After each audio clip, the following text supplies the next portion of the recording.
पढ़ाया था इससे पहले? बताओ। लगड़ता। अच्छा, और ये पढ़ाया था? इसके बाद तो कुछ पढ़ाया था? बजरी, कंकर और पत्थर क्या थे ये बताओ? क्या बोलते हैं इनको?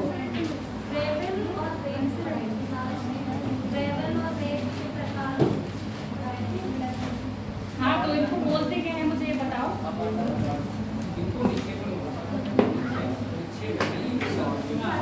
ये क्या है? अवसाद है ना? ये अवसाद है ना? जितने भी आपके क्या थे? ककड़ी, पंख, ये सूरज कह रहा है ककड़ी पंख नहीं, बजरी, रेत और क्या था? सिल्ट। सिल्ट के बाद क्या था? मृतिका, मड, क्ले, और क्ले के बाद पंख, जिसको बोल रहे थे मड। ये बन कैसे रहे थे? अरे मतलब नदियों से आ रहे थे, नदियां ला रही थी, पर नदियां कहाँ से ला रही थी? चट्टाने टूट रही थी ना। अब आप देखते हो ये लैंडस्लाइड वगैरह होता है, तो ये भी एक तरह से क्या है आपका? अब अच्छे है ना?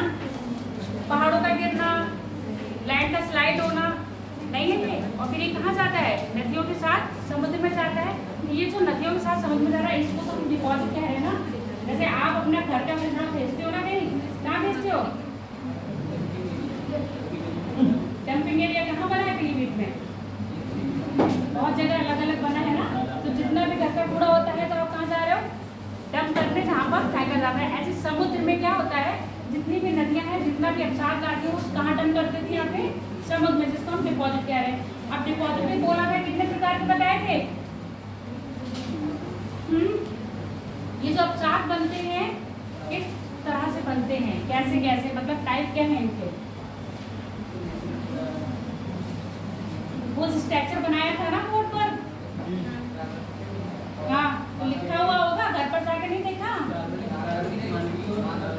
हाँ, जैविक, अजैविक, जैविक जो कार्बनिक, अजैविक जो अकार्बनिक, उसके साथ मानवीय थे, और भूमिजनित भी था।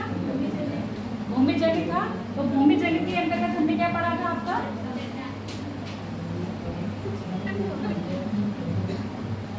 क्या हो गया?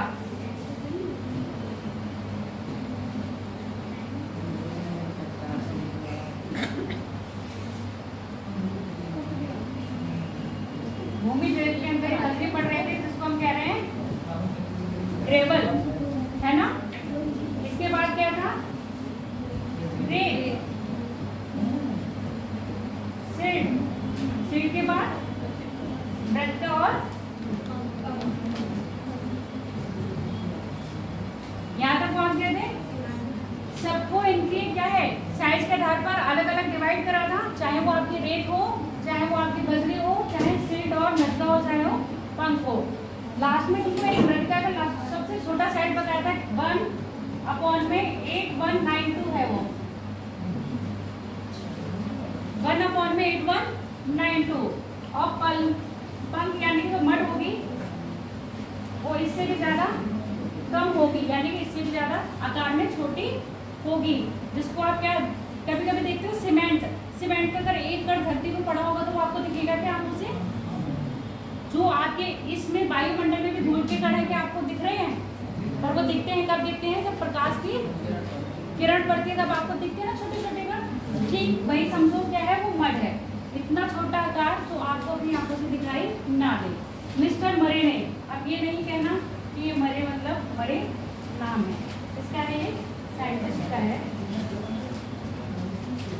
वैज्ञानिक मरे ने इस पंख यानी कि मड को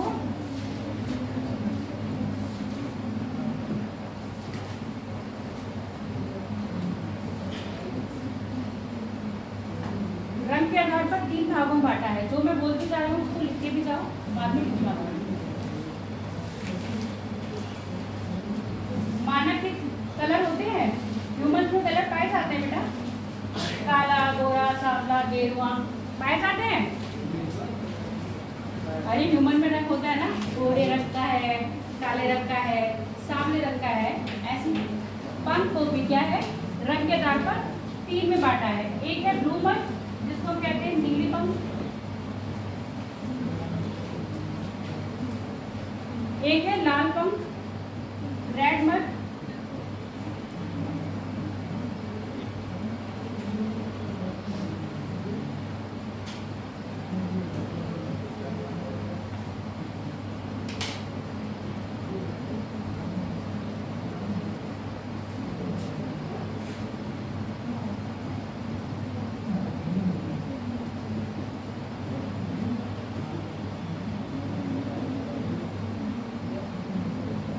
ग्रीन मड।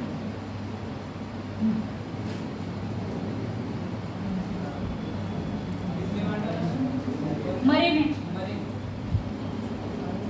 में नाम लिखो।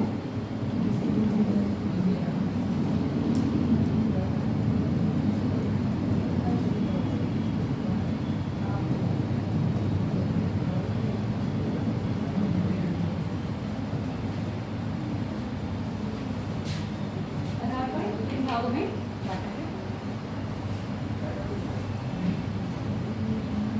पहले बात कर लेते हैं नीले पंख। चाहे तो हेडिंग डालो नीले पंख।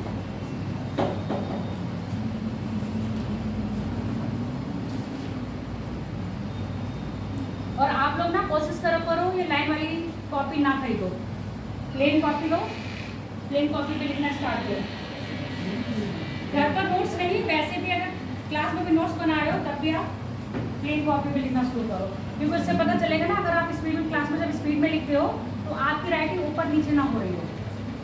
आगे बात समझ में, प्रैक्टिस अभी से हो जाएगी जब मेंस एग्जाम में रिटन दोगे, इसलिए अभी से प्रैक्टिस करो तो बेटर है। नीली पंख यानी ब्लू मड, इसका जो फॉर्मेशन आपको सबको पता है, चट्टानों से हो रहा है। पर किसी चट्टानों में क्या होता है, जीवाश्म, फॉस्फर फ्यूल यानी कि जीवाश्म पाए जाते हैं। ऐसे जो जीव मर जाते हैं, चाहे वो जलीय हो चाहे वो स्थलीय जीव हो, जब वो जीव मर जाते हैं, जब किसी परत के बीच में दब जाते हैं, तो वो जब चट्टानों की खुदाई होगी या चट्टाने का होंगे तो उसमें वो अवशेष मिलेंगे, उनके अवशेष पाए जाएंगे ना। तो ऐसे चट्टाने में क्या मिलता है, अधिकतर जीवाश्म ईंधन। जीवाश्म ईंधन सुने हो ना, फॉस्फर फ्यूल, जिसमें क्या बोलते हैं आपके, कोयला हो गया, पेट्रोलियम हो गया, और गैसेस जितनी हो गई, कौन सी सीएनजी वगैरह, ये सारे जिसमें आते हैं इन्हीं चट्टानों में पाए जाते हैं। तो अगर वो ब्लू पंख है, ब्लू पंख जब का जो निर्माण हुआ है वो पहली बात तो चट्टानों में, और जीव जंतु भी है इसमें। जीव जंतु मतलब समझते ना, पहली बात है चट्टाने, चट्टानों के साथ क्या मिल रहे हैं इसमें, जीव अवशेष।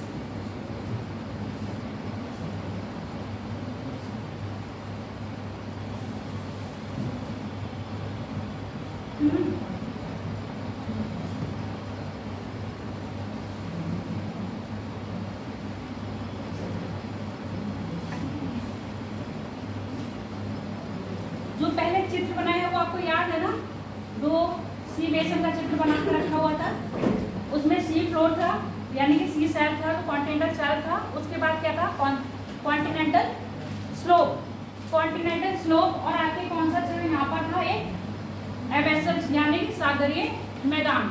सागरीय मैदान में अधिकतर ये पाए जाएंगे। जैसे जैसे क्या बताया था, जैसे जैसे साइज कम होता जाएगा, क्या करते जाएंगे, वो आगे बढ़ते जाएंगे, और जो ज़्यादा साइज के बड़े होंगे वो कहाँ रहेंगे, आपके तट के क्षेत्र में, यानी कि पीछे की साइड मिलेंगे कहाँ पर, मध्य तट में। ये कहाँ पाए जाएंगे आपको, इनकी गहराई लगभग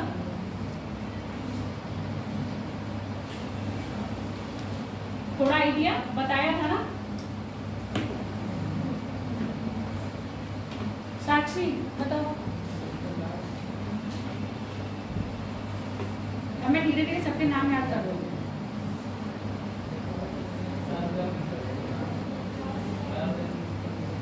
सिर्फ 200 मीटर, 200 मीटर तक की गहराई तक ये पाए जाएंगे। इसके बाद आगे भी जाएंगे, मैं ये नहीं कह रही नहीं मिलेंगे, आगे भी मिलेंगे, आगे इनका तो थोड़ा सा और चेंज हो जाएगा। समझ में आपकी बात, ठीक है। अब जितनी भी आपके ये समझो, जहाँ तक सूर्य का प्रकाश, एक चलो अभी इसको छोड़ो, उसको छोड़ो, इसको बता दो। ये हो गया। इसमें कैल्शियम की मात्रा भी पाई जाएगी। जैसे मैंने उस दिन बोला था ना, आपके शरीर में कैल्शियम भी है, आयरन भी है, नमक भी है। नमक है बॉडी में? नहीं। कैसे पता चलता है हमारी बॉडी में नमक है? साल्टी है। बताओ। पसीने से पता चल जाता है कि हमारी बॉडी में साल्ट भी है। तो आपने कैसे आ रहा है आपकी बॉडी में साल्ट? गर्मी की वजह से आ रहा है, जो हम चीजें खा रहे हैं। ठीक है, आप पानी पी रहे हो, पानी में भी खनिज है, तो मिनरल्स आपको किससे मिल रहे हैं? पानी से मिल रहे हैं, तो ऑलरेडी आपकी बॉडी में आ रहे हैं। सेम चीजें यही है, यहाँ पर भी क्या है, चट्टानों में ऑलरेडी खनिज है। तो ये खनिज किसको मिल रहे हैं? आपके समुद्र को मिल गए हैं। अब यहाँ पर जो इसमें चट्टानों में कैल्शियम की मात्रा होगी, कैल्शियम की मात्रा जिस जीव में, जिस डिपॉजिट में अधिक होगी, वो कम गहराई पे पाए जाएंगे, और जिस डिपॉजिट में कैल्शियम की मात्रा कम होगी, ज्यादा होगी, वो क्या होगी? ज्यादा गहराई में नहीं पाए जाएंगे। ऐसे समझो।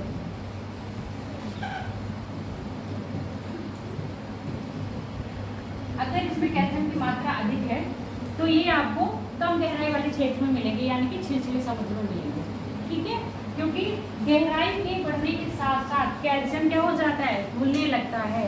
समुद्र में गहराई जैसे जैसे बढ़ेगी, समुद्र का टेम्परेचर क्या हो जाता है?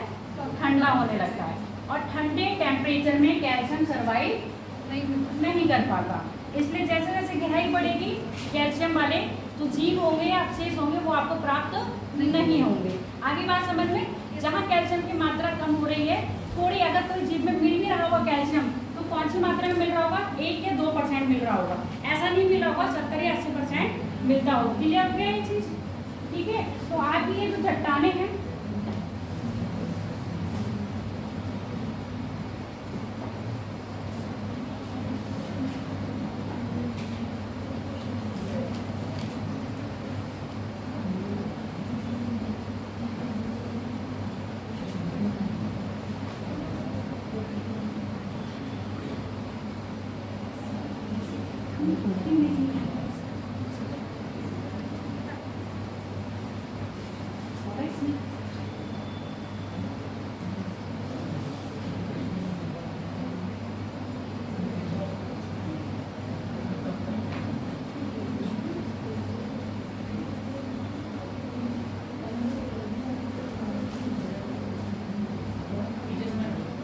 नीचे से, यहाँ से ये तो नहीं आया बेटा, कहाँ आया? 2 हो गया मतलब? तो वापस क्या कर रहे हैं? अब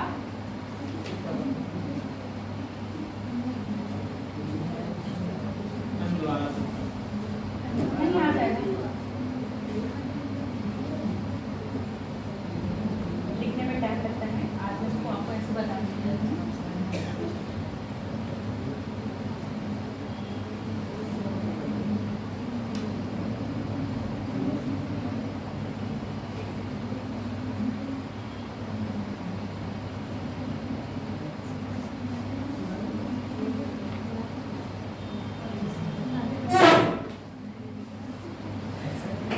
डेट पढ़ा दिया था, कम से डेट पढ़ गए थे ना आप लोग?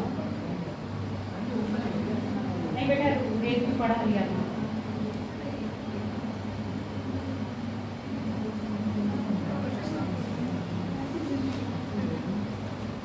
क्या बोल रहे हो?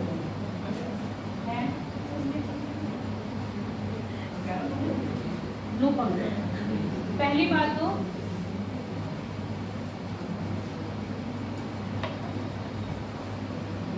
लोहे के सल्फाइड और जैविक चट्टानों की लुप्त चट्टाने से निर्मित होती हैं। जलमग्न तटन यानी कि उसकी गहराई कितनी है? लगभग कितना तो मैंने नहीं क्या किसने कराया? कहाँ से? यहाँ से? यहाँ से? सेकंड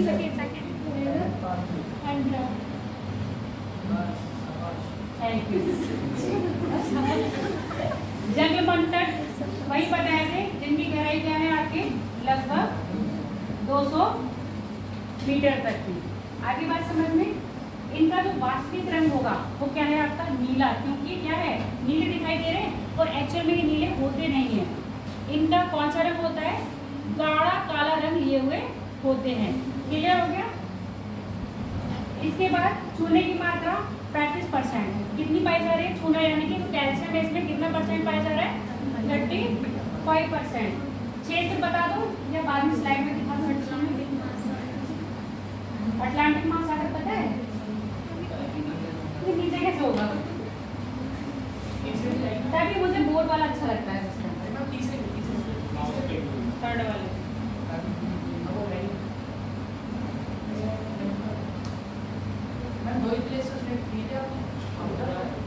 उठ नहीं रहा था ऊपर, कहने का मतलब ये है। अब उठ गया, ठीक है।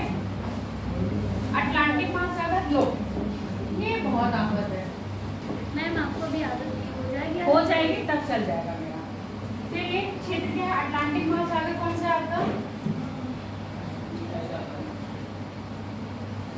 देखो ये चल नहीं रहा है, मेरे में गड़बड़ कर लेता है। रूम सागर नहीं, सिलेक्शन की तरफ नहीं है। रूम सागर जो आपका भूमध्य सागर है, स्थिति पता है बेटा? अभी नहीं सागरों की किस किसको पता है?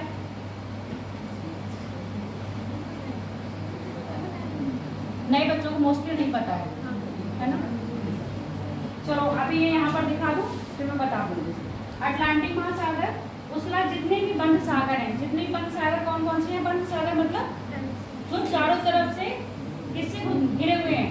धरातल से। बस उनका लिंक थोड़ा सा कहीं ना कहीं किसी संधि से बड़े सागर से जुड़े हुए होते हैं। अगली क्या है आपकी? लाल। किसी भी चट्टान का लाल रंग कब आता है? जब लोहे का अंश किसके साथ क्रिया करता है? ऑक्सीजन के साथ, है ना? इसमें क्या पाए जाएंगे? लोहे के ऑक्साइड पाए जाएंगे इन युक्त में। जबकि इसमें जीवाश्म पाए जा रहे हैं ना, जैविक तत्व मतलब समझ में आ गया, जीवाश्म पाया जा रहा है, इसमें उनका अभाव है, इसमें वो चीज नहीं पाई जाएगी। कैल्शियम कार्बोनेट, यहाँ पर कैल्शियम की मात्रा कितनी थी? यानी चूने की 35, यहाँ पर कितनी? 32%। इसका नीले पंख की तुलना में जमाव कैसा रहेगा? कम रहेगा। जमाव का मतलब समझ रहे हो? जो रुका हुआ होगा वो जमाव यहाँ कम रहेगा। ये अधिकतर क्या करेगी? पतला होगा तो फ्लो करती रहेगी, ठहरेगी कम। हाँ हाँ। अगला देखो, इसका मुख्य क्षेत्र क्या है आपका? पीत सागर। इसको येलो सी भी कहते हैं, पीला सागर यानी कि येलो सी। ब्राजील तट, जो ब्राजील देश है, ब्राजील तट का कौन सा होगा आपका? पूर्वी हिस्सा। अटलांटिक महासागर का निडल यानी कि जो बहुत गहरा आएगा। उसके बाद आपका ब्लू पंख, वो ग्रीन। जो नीली पंख होती है ना, उसका जो रासायनिक केमिकल के द्वारा उसका जो अपक्षय होता है, उससे निर्माण होता है आपका किसका? ग्रीन पंख का। इसमें पोटेशियम और सिलिकेट का जो लोहा उपस्थित होता है, ठीक है। इसमें क्योंकि लोहे का अंश है, इसमें भी लोहे का अंश है, जब इसकी रासायनिक क्रिया होगी, रासायनिक अपघटन होगा तो क्या बनेगा? लोहे के अंश मिलेंगे। साथ ही साथ आपने सिल्क का पदार्थ भी मिल गया इसमें, ठीक। उसके बाद लोहे का अंश कितना है? लोहे के अंश में भी जो सबसे ज्यादा मेन है वो है आपका ग्लाइकोनाइट, 7 से 8% पाया जा रहा है। पोटाश 7%, चूने का 50%। जमाव कहाँ पर है? जहाँ नदियाँ अपना जल लाएंगी वहाँ इसका जमाव नहीं होगा, वहाँ पर इसका अभाव पाया जाएगा। उसके बाद क्षेत्र है उत्तर अमेरिका का प्रशांत महासागर क्षेत्र, अटलांटिक का तटीय क्षेत्र और जापान और ऑस्ट्रेलिया। नोट करना है, कर लो, सिर्फ 2 मिनट है, फटाफट कर लो। मैं बोल दूँ? पीली पंख लिख दिया, कौन सा लिख रहे हो? ये वाला हो गया? ये हो गया? नहीं लिखा था ना, समझ रहे थे। अच्छा चलो लिखो फटाफट। पहले लिखो ब्लू पंख। इसका निर्माण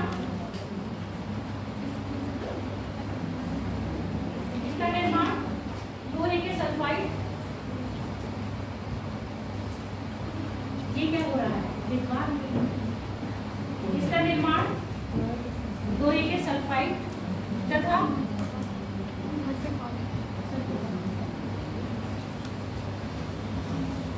सर्वो बोल के जाना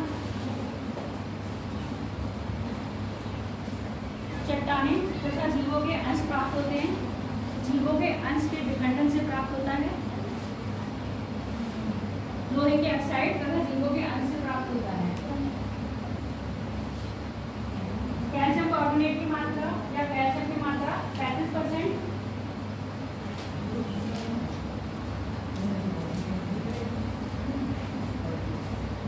जलमग्न क्षेत्रों में पाए जाते हैं। गहराई बताई रखी है लगभग कितना 100 से 200 मीटर के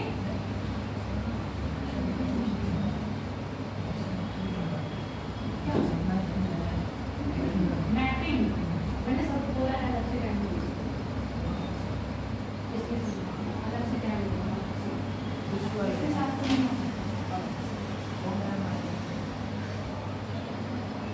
हो गया। क्षेत्र लिख लो, अटलांटिक महासागर, भूम सागर, बंद सागर। अगली लिख लो रेड मड। इसका निर्माण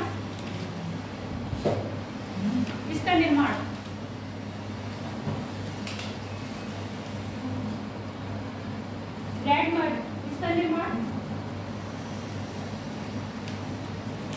लोहे के ऑक्साइड से होता है। लोहे के ऑक्साइड चट्टानों से होता है। कैल्शियम कार्बोनेट की मात्रा 32%।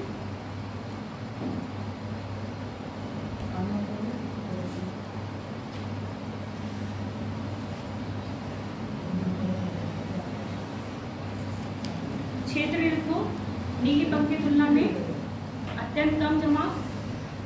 इसके जो एरिया है प्रशांत महासागर,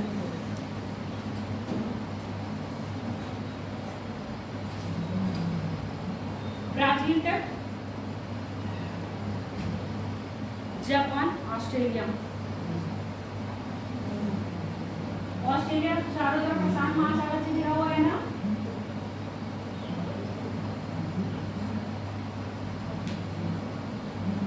अगला लिखो नीली पंख,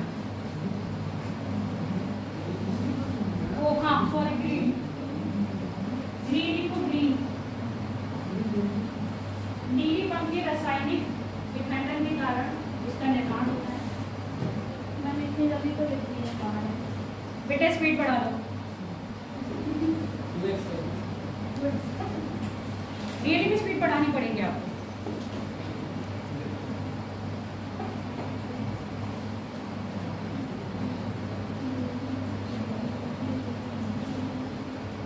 पोटेशियम, पोटेशियम, पोटेशियम, सिलिका तथा लोहे के अंश पाए जाते हैं। सिलिका, पोटेशियम का अंश कितना है 7%, चूना 50%। अब यहाँ पर देख लो चूने की मात्रा ज़्यादा है ना, और जब नीचे जाओगे गहराई में तो चूने की मात्रा 1 या 2 या 3% ही मिलेगी। इसके बाद इसका जमाव कहाँ पर है, जहाँ पर नदियाँ जल नहीं लाती हैं। नदियाँ जल नहीं लाती हैं मतलब समझ रहे हो ना, जहाँ पर नदियाँ नहीं आ रही है वहाँ मिलेगा, और जहाँ नदियाँ आ रही है वहाँ पर इसका जमाव नहीं मिलेगा। अमेरिका, प्रशांत महासागर, अटलांटिक तट,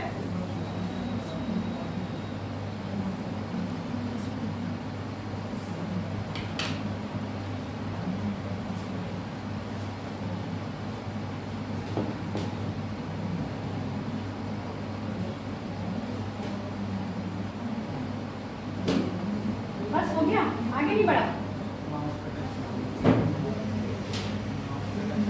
माउस है ये माउस है, मतलब तुम लोग सीख गए हो। इसके बाद क्या कह रहे हो,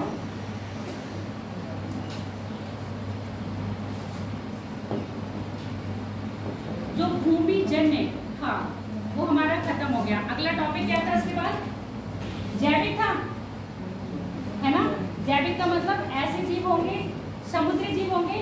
समुद्री जीव के अलावा कोई जीव तो नहीं होगा इसमें, हो सकता है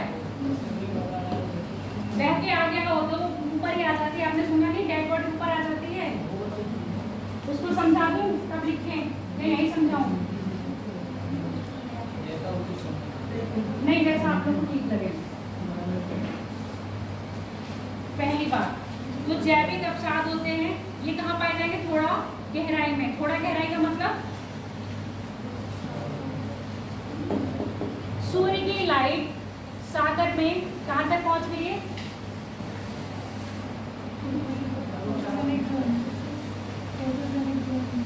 फोटोजेनिक जोन तक। फोटोजेनिक जोन कहाँ से कहाँ तक है? कितने मीटर गहराई तक है? 200 मीटर तक तो डायरेक्ट पहुंचती है। 200 मीटर के बाद जो नीचे आती है वो क्या है? बहुत डायरेक्ट नहीं पहुंचती है। समुद्र का जो जल रहता है उसका जो टेम्परेचर बढ़ता है वो क्या है? किससे बढ़ रहा था? बताया था समवहन तरंगों के द्वारा उसका नीचे वाला टेम्परेचर गर्म होता है। तो जो वनस्पति पाई जाएगी या जीव जंतु होंगे, पहली बात, अगर पृथ्वी पर फोटोसिंथेसिस की क्रिया नहीं हो रही होती तो क्या पेड़ पौधे होते? अब पेड़ पौधे नहीं होते तो क्या जीवन होता? नहीं होता ना। तो सेम बात यहाँ समुद्र में भी अप्लाई हो रही है। जहाँ पर पेड़ पौधे होंगे वहीं जीवन होगा, और वही पेड़ पौधे कहाँ होंगे? जहाँ पर सूर्य का प्रकाश आ रहा होगा। तो इनकी भी गहराई कहाँ पे मिल रही है? 100 मीटर से 200 मीटर तक की गहराई तक ये भी प्राप्त हो रहे हैं। यहाँ पर ऐसे पेड़ पौधे मिलेंगे जो क्या है? प्रकाश में अपने आप को जीवित रखते हैं और ये वहीं मर जाते हैं। तो जैविक अपखंड वो निक्षेप हो रहा है, जो डिपॉजिट हो रहा है, अभी तो आपने देखा जो भूमि से चट्टानें टूटी थी उनका डिपॉजिट हवा कर रही है या आपकी नदियाँ कर रही हैं, है ना। इनका डिपॉजिट कोई कर रहा है या स्वतः ही समुद्र करेगा?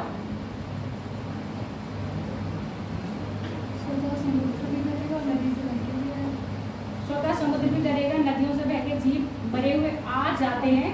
पर अगर हम इसमें बहुत देखें तो सटीक आंसर यही है, आपका जो समुद्र है तो अपने आप ही स्वतः ही इसका निक्षेप करेगा, कोई बाहर से सोर्स नहीं लग रहा है। पहली बात होगी क्लियर। और इसमें क्या पाए जाएंगे? अधिकतर समुद्रीय जीव और समुद्रीय पौधे। समुद्री जीव में कौन कौन आ जाएंगे? समुद्री जीव में कौन आएंगे? मगरमच्छ और कछुए, मछलियाँ, है ना, स्टारफिश और दरियाई घोड़ा, ये सारी चीजें ना, ये सारी चीजें इनकैप्सुलेट मिलेंगी। उसके साथ वनस्पति में क्या मिलेगा? शैवाल।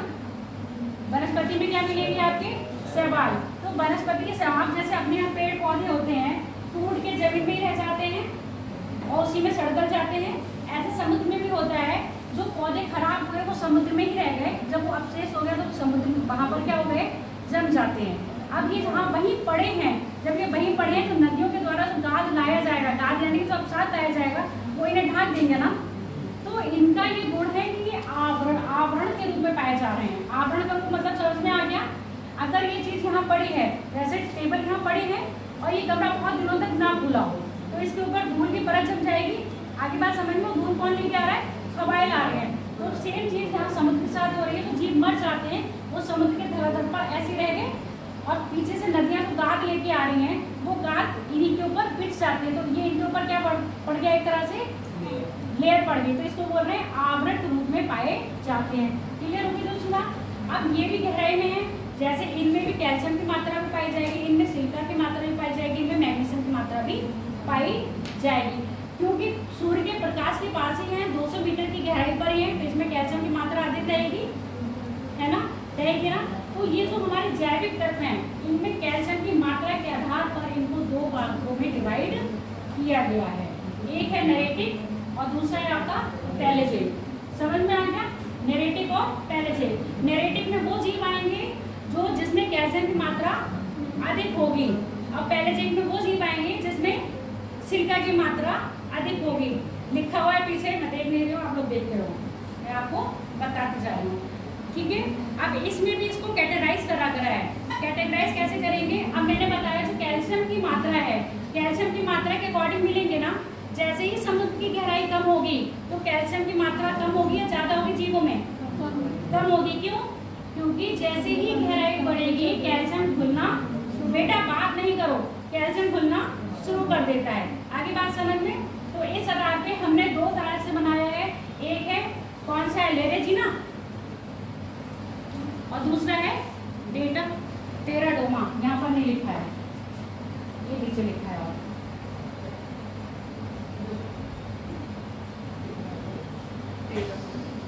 टेराडोमा,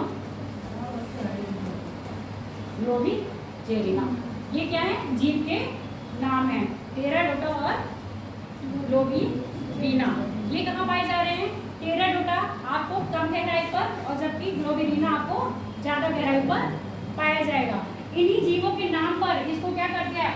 ऊज का मतलब क्या है? जब अभी हम बात कर रहे थे अवशेषों की, अवशेष की बात कर रहे थे ना, जो चट्टान के अवशेष है उनको ऊज नहीं कह रहे हैं, पर जो समुद्री जीव के अवशेष हैं, चाहे वो समुद्री जीव के जंतु हो चाहे वो वनस्पति हो, इनके जो अवशेष है उनको हम क्या कह रहे हैं? ऊज। आगे बात समझ में? उनके अवशेषों को हम ऊज कह रहे हैं। और ये ग्लोबिजेरिना जो लिखा है ये क्या है? एक जीव का नाम है। इसी जीव के नाम के आधार पर इसको क्या कर दिया है हमने? ऊज बोल दिया है। ठीक है,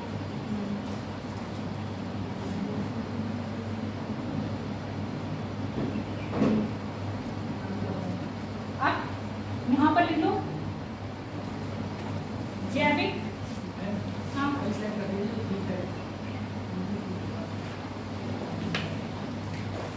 फटाफट मैं बोलते जा रही हूँ।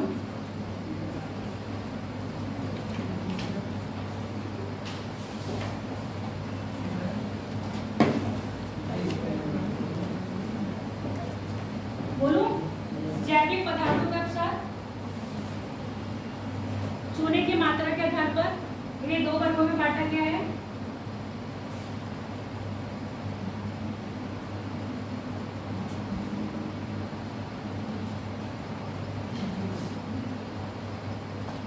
जैविक पदार्थ या जैविक अवसाद कुछ भी लिख सकते हो। अब ये लिखोगे कि जैविक अवसाद किसे कहते हैं, अपने आप समझ जाओगे। लिख लो, समुद्री जीव जंतु के अवशेष, समुद्री जीव जंतु के अवशेष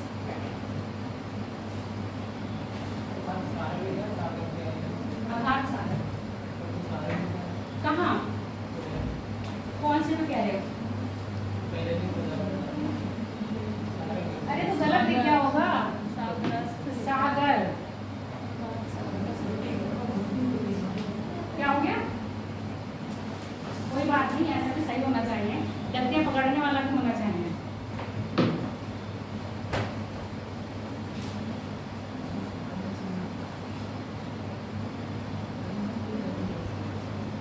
दो मिनट में फटाफट करना।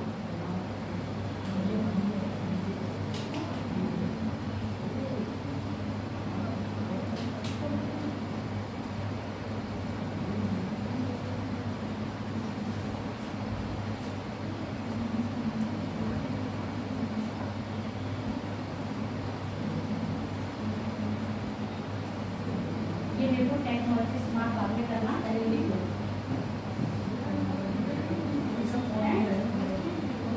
नोट्स इस बार बना लो,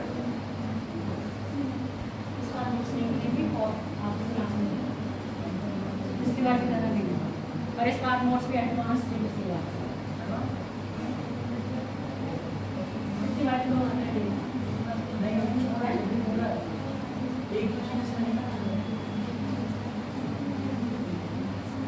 बहुत ज़्यादा अलग गया इस बार, और अगली बार और ज़्यादा अलग होगा।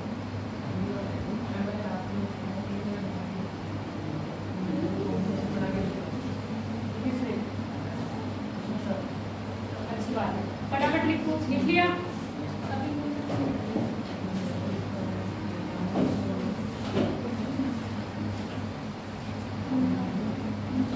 बेटा जल्दी कर लो, मुझे दूसरा टॉपिक स्टार्ट करना है।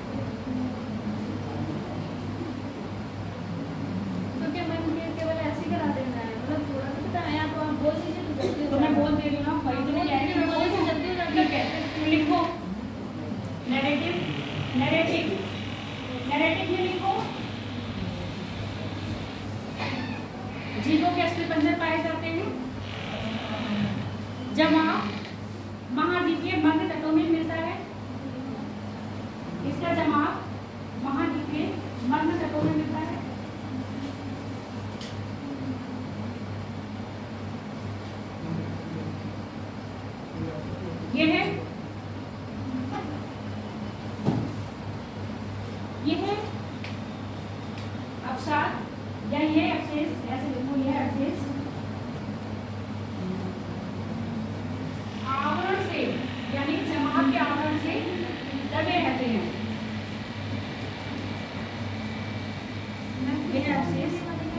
अवशेष जमाव के आवरण से दबे रहते हैं।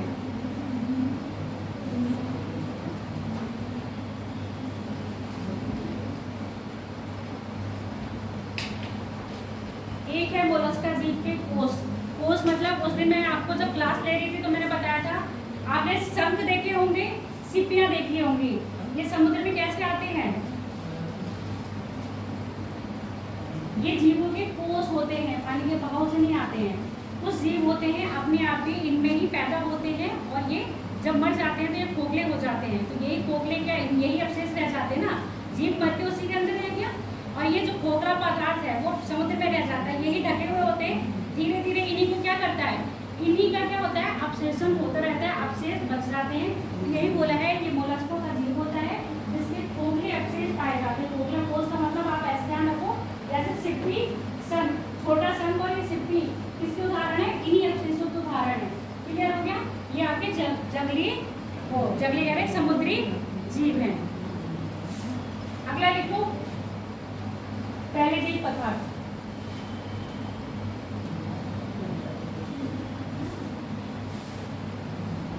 इनका निर्माण विभिन्न प्रकार के शैवालों से होता है।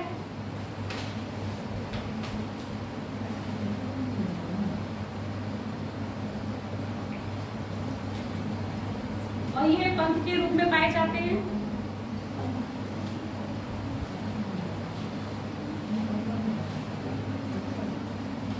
जिनको ऊंच कहा जाता है। चूना व सिरका की मात्रा के आधार पर, चूना व सिरका की मात्रा के आधार पर इन्हें दो वर्गों में डिवाइड किया गया है। चूना व सिरका की मात्रा के आधार पर इन्हें दो वर्गों में डिवाइड किया गया है। लिख लो। पहला चूना प्रधान, चूना प्रधान उस कैल्केरियस ऊस, चूना प्रधान उस कैल्केरियस ऊस। दूसरा है सिलिका प्रधान ऊस, सिलिका प्रधान ऊस।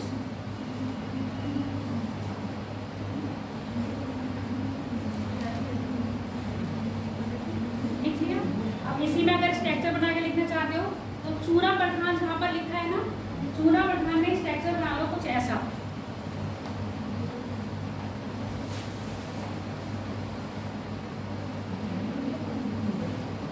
क्या बात है।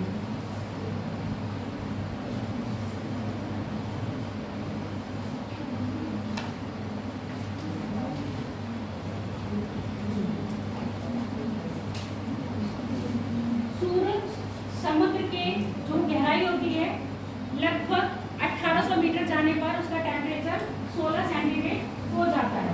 ठीक है, तो 2000 किलोमीटर यानी 2000 मीटर पर जाने पर टेम्परेचर लगभग 10 या 14 हो जाएगा कि नहीं? तो जितना टेम्परेचर कम होता जाएगा कैल्शियम क्या हो जाएगा, घुल जाएगा। इसीलिए कैल्शियम कहाँ पाया जाता है, ज्यादा गहराई में नहीं, लगभग 1000 से 2000 फैथम। फैथम यहाँ पर समुद्र की गहराई फैथम में नापी जाती है। और समुद्र की गहराई को नापने के लिए जो उपकरण यूज होता है उसको क्या कहते हैं, फैथोमीटर। सोनार से क्या पता चलता है,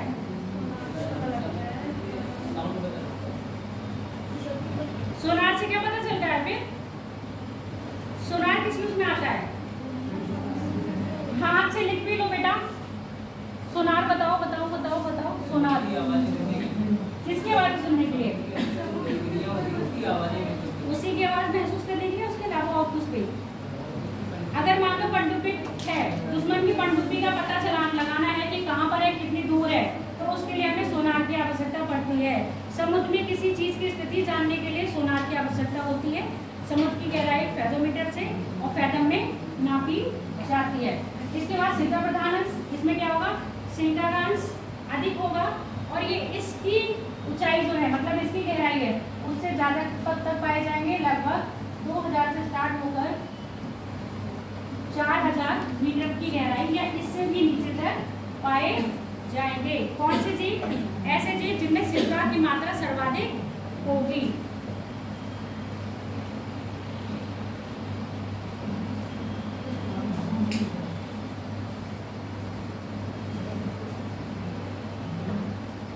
अब चूना प्रधान में जो जीव हैं, चूने की मात्रा के आधार पर उनको डिवाइड करा गया है 2000 पर। एक है टेराकोटा और दूसरा है ग्लोवेजेरिना।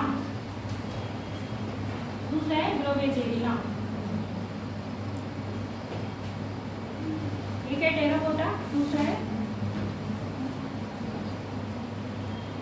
इसकी उत्पत्ति किससे हो रही है? मोलस्का जीव से हो रही है। कहाँ मिलेगा? समुद्र में 600 से 1000 मीटर की गहराई से भी प्राप्त होता है। इसमें कैल्शियम की मात्रा 70 कितना है? 80% रहती है।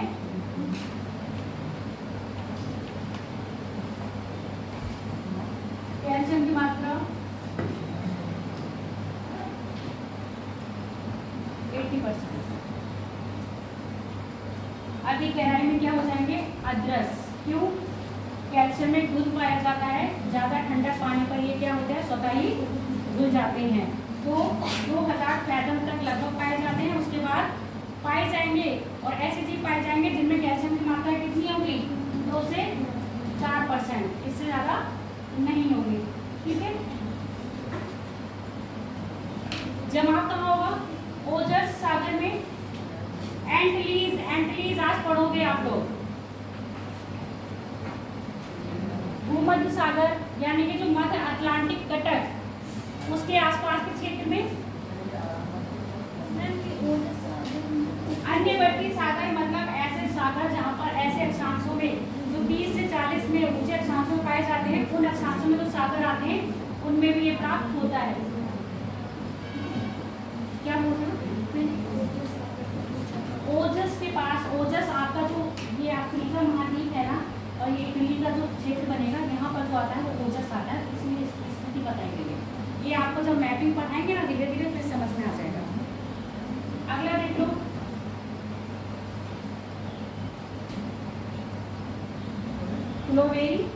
ग्लोवेजेरिना। ये इसमें चूने की मात्रा कितने % है? लगभग 64 या 70% के आसपास मिल रहा है। अब इसमें चूने की मात्रा कम हो गई, इसका मतलब ये और अधिक गहराई पर प्राप्त हो रहा है। ठीक है। इसका जो प्रमुख खनिज होगा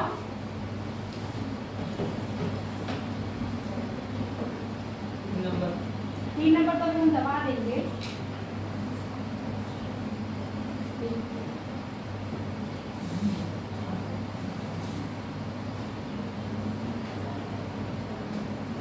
इसका जो चलता नहीं है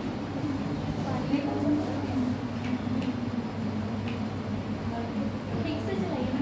देखो बेटा, बिल्कुल गैस का टेस्ट खराब हो जाएगा। अब चलेगा।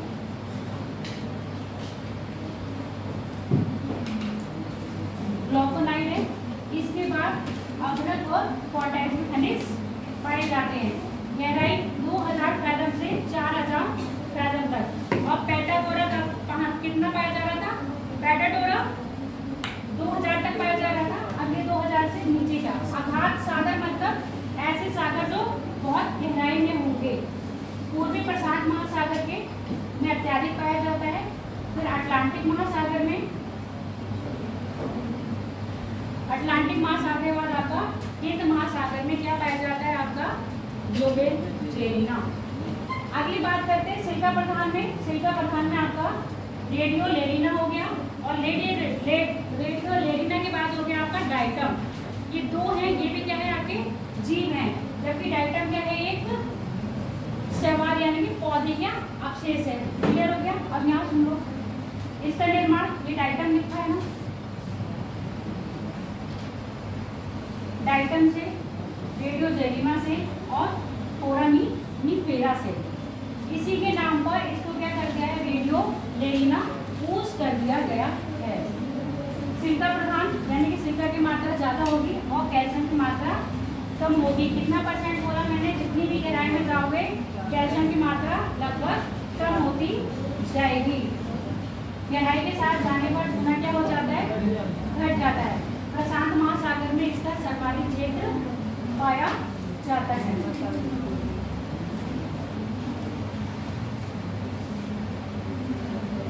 अगला हो गया डायटम।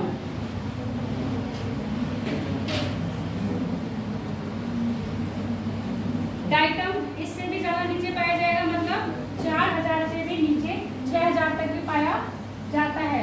इसका निर्माण अत्यधिक सूक्ष्म पौधों से हुआ है, ना कि जीवों से हुआ है, जबकि ग्लोवेजेरिना का निर्माण पौधों से और जीवों से दोनों से हो रहा था। क्लियर हो गया? ये फिर चलेगी, इतना कंफ्यूज हो रहे हैं। इसमें मृतिका का अंश पाया जाता है। कैल्शियम कितना परसेंट है? 3 से 30%। स्थल के पास लाल रंग का, स्थल से थोड़ा सा दूर जाओगे पीले रंग का, सूखने पर ये सफेद रंग का पाया जाएगा। उच्च अक्षांशों में सर्वाधिक गहरे सागरों में इसकी प्राप्ति होती है।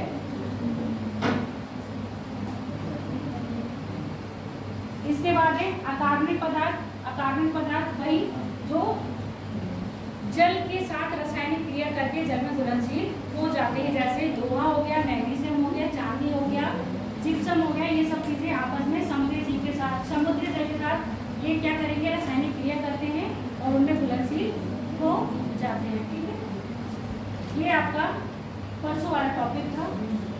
आज हम बात करेंगे नए वाले।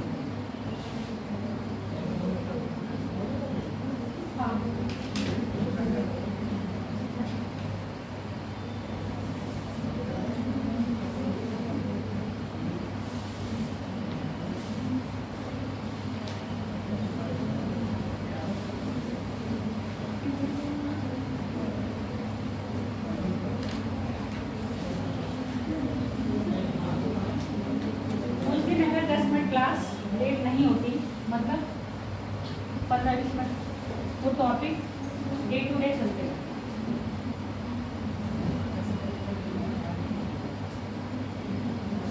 आज का हमारा टॉपिक है ओशियन करंट, यानी कि समुद्री जलधाराएं। धारा क्या होती है? अभी मैंने जल, पता नहीं क्यों, किसको नहीं पता? धारा, धारा नहीं पता? बताओ पीछे अस्मित। मैंने अभी पूछा है जलधाराएं। पानी के बहाव के रूप को जलधारा, पानी के बहाव के रूप को जलधाराएं कहते हैं। ठीक है, ये हर जगह मिलेंगी। नदी की धारा होती है, पता धारा सबको होगा, पर यहाँ कोई बोलना नहीं चाहता है, पता नहीं, लोग डरते हैं। डर रहे हो क्या? धारा नहीं पता है? बोलो, तुम बोली थी, कौन बोला? मैं बोली थी। अच्छा, तुम बोली थी। मैंने कहा था मैम नदी का प्रवाह होता है। नदी का प्रवाह होता है, ठीक है, उसको धारा कह रहे हैं। और यहाँ पर हम जल की धारा आदमी हैं। अब हम इसी के आगे देखते हैं। अब इनका मतलब मुझे बताओ। यहाँ पर जल की धारा आपने बता दी, नदी की जो धारा है या नदी की जो वितरकांड करते हैं वो धारा कहलाएंगी। सागर में धारा क्या कहलाएगी? जबकि सागर में पानी ही पानी है, उसमें भी धारा होगी। जी मैम, उसमें अलग अलग धारा होती है, जो गर्म होती है, ठंडी होती है, उसको अलग अलग बोल देते हैं कि ये गर्म जलधारा है। अच्छा, तो गर्म जलधारा और ठंडी जलधारा किस आधार पर डिसाइड होती है? मैम सागर का पानी गर्म भी तो होता है, ठंडा भी, तो उसके आधार पर। उसी आधार पर, ठीक है, बहुत अच्छा बताया। सुना नहीं, जो तुमने सुना है वो अच्छा सुना है और बताया भी अच्छा है। अब यहाँ पर सागर में जो धाराएं पैदा हो रही हैं, उनको अगर हम बांटे तो गति और वेग के आधार पर धारा बनेगी किससे? आप कहीं एक सीधी दिशा में एक वेग पड़ रहा होगा ना, ठीक है, एक वेग और एक दिशा निश्चित होगी, तभी हम धारा कहेंगे ना। अगर इधर उधर जा रही हो तो हम उसको धारा कहेंगे? नहीं कहेंगे ना। और इस धारा को गति देने का काम कौन कौन करेगा? हाँ, फोर्स होगा, एक्सटर्नल होगा ना। वो एक्सटर्नल फोर्स क्या क्या होंगे? बताओ पीछे आप, साक्षी के पड़ोस में जो। हाँ, आपसे पूछ रही हूँ, एक्सटर्नल फोर्स कौन कौन से हो सकते हैं? देखो पहली बात नहीं सुन लो, ज्योग्राफी ऐसा सब्जेक्ट है, इधर भी मन भटकाया तो आपको समझ में नहीं आएगा, ये बात ध्यान में रखना। और अगर इसको समझोगे तो बिल्कुल आपके दैनिक जीवन से रिलेटेड है ये, क्योंकि जो भी आपके जीवन में घटनाएं हो रही है ना, सब इसी के कारण हो रही है। हवा चल रही है, आप महसूस कर रहे हो, गर्मी बढ़ रही है, आप महसूस कर रहे हो, टेम्परेचर घटेगा, आप महसूस करोगे। तो ये क्या हो रहा है, कैसे हो रहा है, इसका रीजन आपको पता होना चाहिए ना। नदियाँ आ रही है तो कहाँ से आ रही, क्यों आई, उनकी उत्पत्ति कैसे हुई और क्यों ये हमारे जीवन के लिए आवश्यक है, ये भी आपको पता होगा ना। अब इसमें अलग नहीं है, अगर इसको इंटरेस्ट लोगे तभी समझ पाओगे, अगर यूँ करोगे कि बातें करोगे और फिर पढ़ोगे तो ज्योग्राफी बिल्कुल दिमाग से ऐसे निकल जाएगी, आपको पता भी नहीं चलेगा। ये हिस्ट्री पॉलिटी नहीं है कि आप रटोगे और आप कर ले जाओगे, चाहे इकोनॉमिक्स हो, इसमें प्रैक्टिकल भी है और आपको समझना भी है, और पेपर आपकी समझ के आधारित आता है, कॉपी पे लिखे ऊपर नहीं आता। समझ के भी बात। अब बताओ, सागरीय जल है, आपने अच्छा बताया कि मैम एक कुछ बाहर की ताकत होगी, यानी कि एक्सटर्नल फोर्स लग रहा होगा। वो एक्सटर्नल फोर्स अभी तक मैं कुछ बता चुकी हूँ आपको थोड़ा बहुत, धीरे धीरे आगे आगे पढ़ोगे, ऐसा नहीं पढ़ोगे, पर कुछ बता रखा है, कुछ आप लोगों को पता भी है। गर्म हवाएं हो जाती हैं, एक हवाएं को फोर्स देंगी,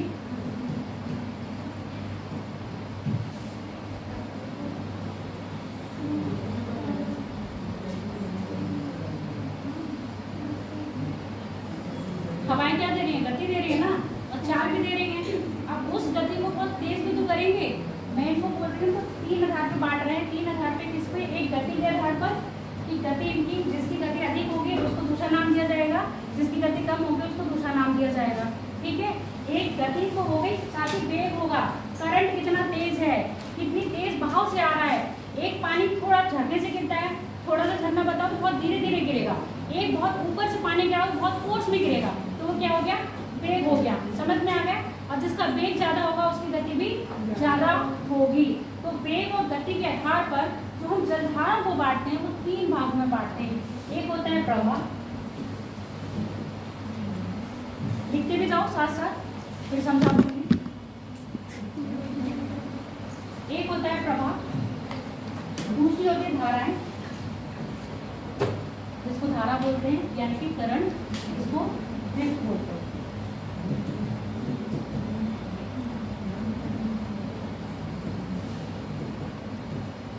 और एक होता है स्ट्रीम।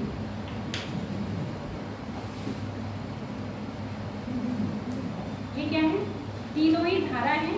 धारा हम उसको कहेंगे जब समुद्र में एक निश्चित दिशा में, एक निश्चित वेग से, एक निश्चित पथ पर समुद्र का जल एक निश्चित राशि लेकर फ्लो करता है, उसको हम सागरीय जलधारा कहते हैं। आप लिख लो सागरीय जलधारा। महासागरों में एक निश्चित दिशा, महासागरों में एक निश्चित दिशा,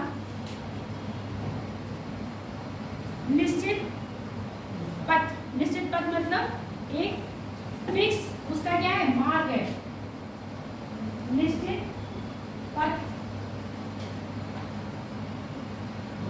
तथा निश्चित वेग के साथ। महासागरों में गति करने वाले जल की धारा को सागरीय जलधारा कहते हैं। गति करने वाली जलधारा को सागरीय जलधारा कहते हैं।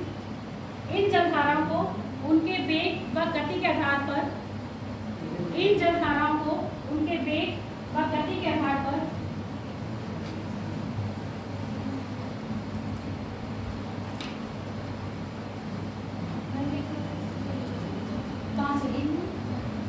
इन जलधाराओं को गति व वेग के आधार पर 3 भागों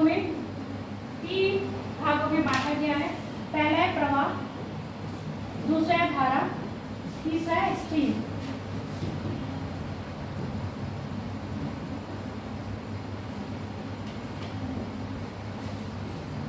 तीसरा है आपका स्ट्रीम। पहला लिख लो प्रवाह,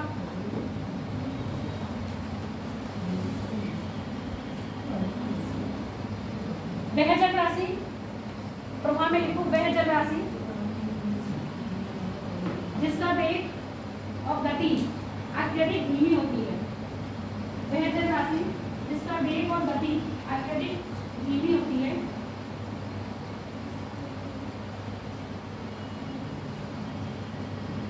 अत्यधिक धीमी होती है प्रवाह कहलाता है। धारा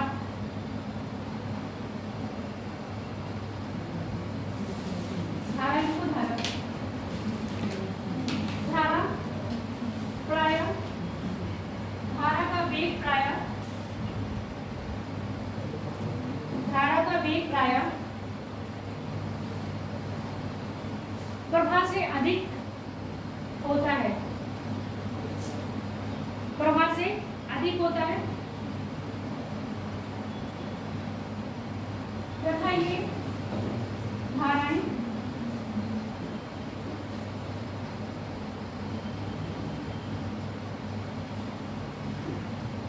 स्थायी पवनों का अनुसरण करती हैं तथा ये धाराएं स्थायी पवनों का अनुसरण करती हैं या ऐसे लिखो अनुसरण करते हुए एक बड़े क्षेत्र में प्रवाहित होती है।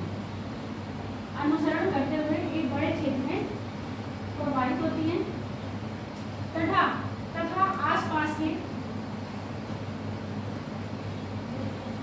आसपास के क्षेत्रों में या आसपास के क्षेत्रों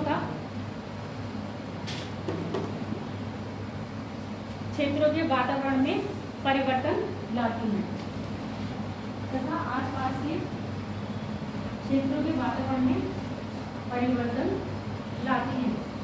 स्ट्रीम लिख लो।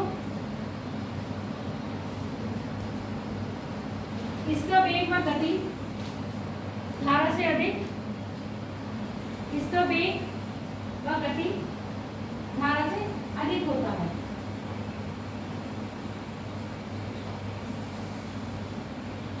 इसका वेग व गति धारा से अधिक होता है।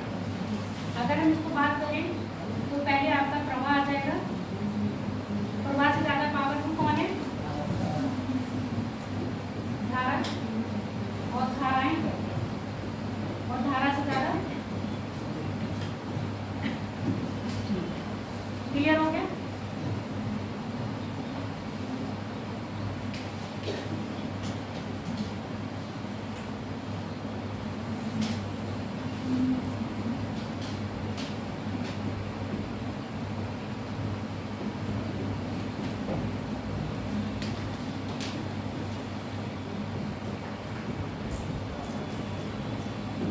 धारा को प्रभावित करने वाले कारक या तो धारा का ओरिजिन हो रहा है वो किन फैक्टर के कारण हो रहा है।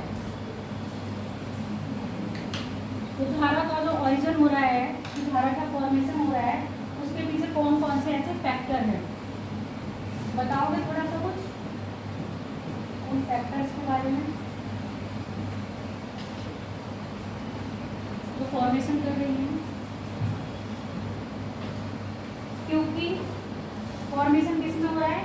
जल में हो रहा है, और जल में हो रहा है तो इसका मतलब ये है जल में कहीं ना कहीं कुछ न कुछ परिवर्तन पाया जा रहा होगा तभी धाराएं बन रही हैं। आगे बात समझ में। और जल में ये भिन्नता कई कारणों से आती है। इससे पहले एक भिन्नता आप पढ़ चुके हो, दो पढ़ाई है ना? कौन कौन सी पढ़ाई थी? जल की लवणता और जल का तापमान। ये कैसे प्रभावित कर रहे हैं कि जल में धारा उत्पन्न हो, और जल का घनत्व। उसके साथ साथ प्रचलित पवनें हैं, प्रचलित पवनों के साथ साथ पृथ्वी का घूर्णन है। ये सारे ऐसे फैक्टर्स हैं जो क्या करते हैं? सागरीय जल में धारा उत्पन्न करवाते हैं। पहला फैक्टर तापमान, और ये तापमान किसका होगा? टेम्परेचर।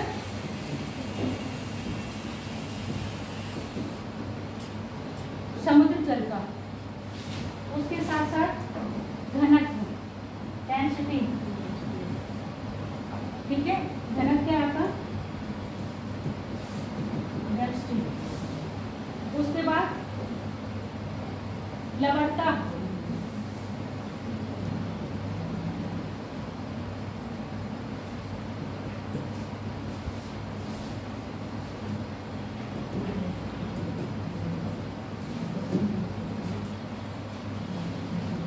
पृथ्वी का घूर्णन यानी कि rotation of earth.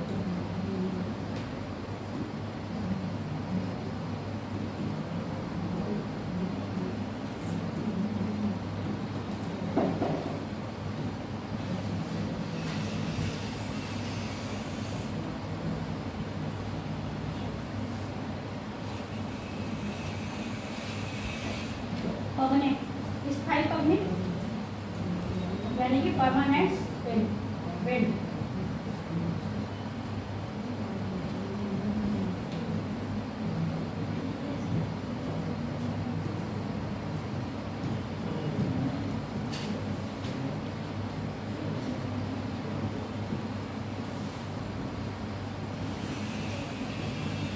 Permanent wind.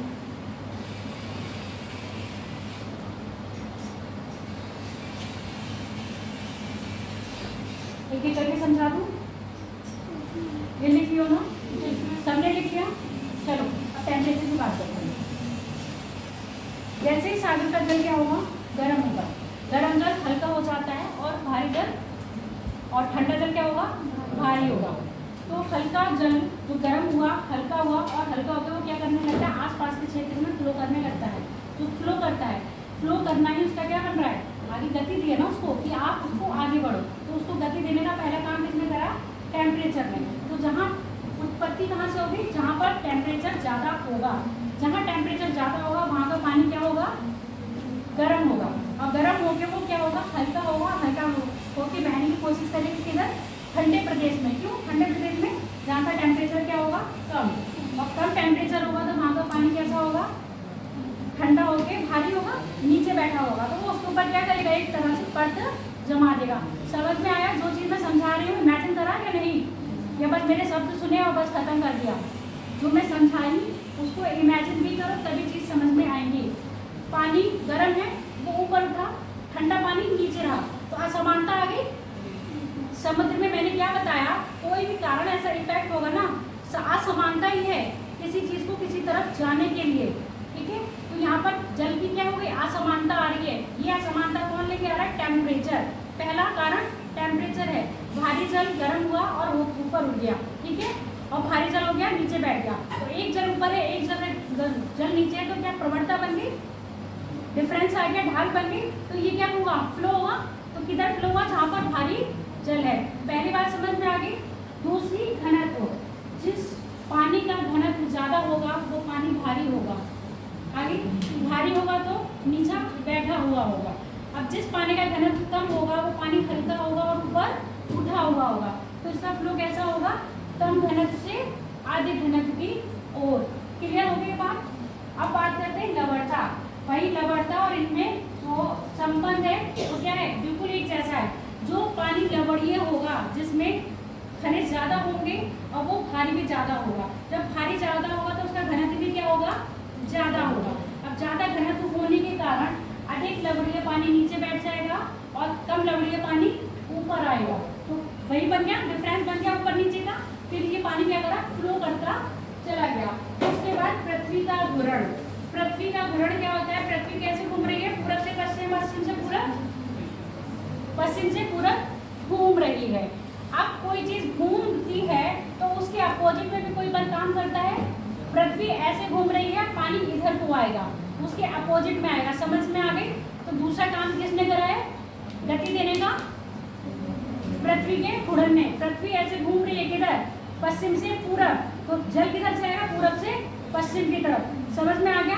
पृथ्वी पश्चिम से पूरब घूम रही है, जल आपका पश्चिम से पूरब, पूरब से पश्चिम की ओर आएगा। क्लियर हो गया, बिल्कुल अपोजिट डायरेक्शन में आएगा। तो आपकी पृथ्वी के घूर्णन ने भी इसको क्या दी है, जगह दी है। स्थायी पवनें जैसे आपकी व्यापारिक पवनें, पछुआ पवनें, ये परमानेंट विंड्स होती हैं। और ये पवनें भी क्या करती हैं, मैंने उस दिन एग्जाम्पल लिया था, हवा चलेगी तो आपके बाल उड़ेंगे, है ना। हवा चल रही है, अगर यहाँ भी हवा चल रही है तो आपके कागज के मतलब कॉपी के पेज उड़ रहे होंगे। तो ये कॉपी के पेज को गति दी है ना। तो ये ऐसी जो हवा होती है या पवनें होती हैं, ये किसको गति दे रही है, सागर के जल को भी गति दे रही है। पर ये जो पवनें हैं ये क्या करेंगी, ये अनुसरण करती है फेरल के नियम का। किसका, फेरल के नियम का अनुसरण करते हुए ये धारा को क्या कर देती हैं, मोड़ती हैं। और फेरल का नियम कहता है जब ये पवनें उत्तरी गोलार्ध और दक्षिण गोलार्ध में आती हैं तो उत्तरी गोलार्ध में अपने दाहिने और दक्षिण गोलार्ध में अपने बाएं में मुड़ जाती है। इतनी बात क्लियर हो गई? इसमें कोई डाउट तो नहीं है? फटाफट थोड़ा थोड़ा लिख लो। पहले लिख लो टेम्परेचर,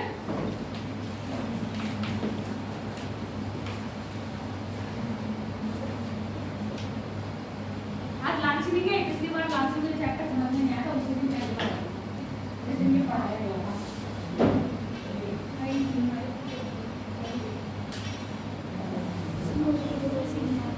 पहले लिख लो टेम्परेचर, तापमान, सागरीय जल को तापमान सागरीय जल को गति देने का एक कारण है, गति देने का एक कारण है।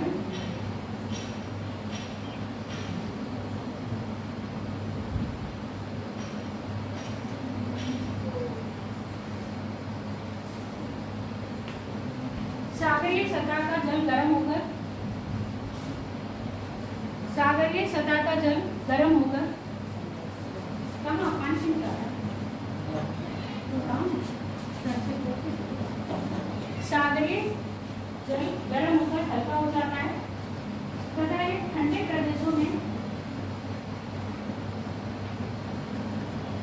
प्रदेशों में प्रवाहित होता है।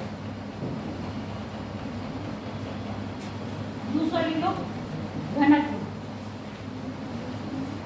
जल का घनत्व, दूसरा लिख लो घनत्व, जल का घनत्व भी सागरीय धारा को प्रभावित करता है, सागरीय धारा को प्रभावित करता है। आगे क्यों नहीं बैठे? एक सीट पर तो आप लोग आगे आ जाए करो ना, एक सीट पर 3 दिन बैठो, गर्मी तो वैसे ही लगेगी। कहाँ तक लिख लिया? प्रभावित करता है।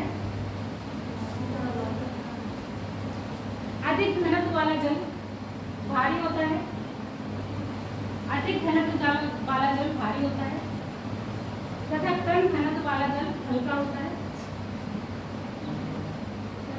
कम घनत्व वाला जल हल्का होता है। जिस कारण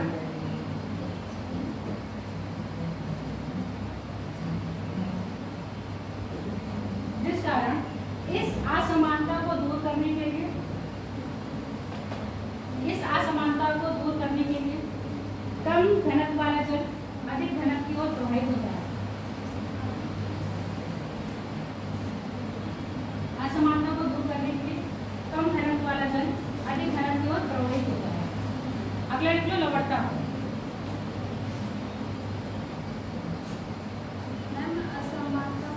दूर करने के लिए कम घनत्व वाला जल अधिक घनत्व वाले जल की ओर प्रवाहित होता है। या बहता, अपनी लैंग्वेज में लिखना बहता है, ठीक है।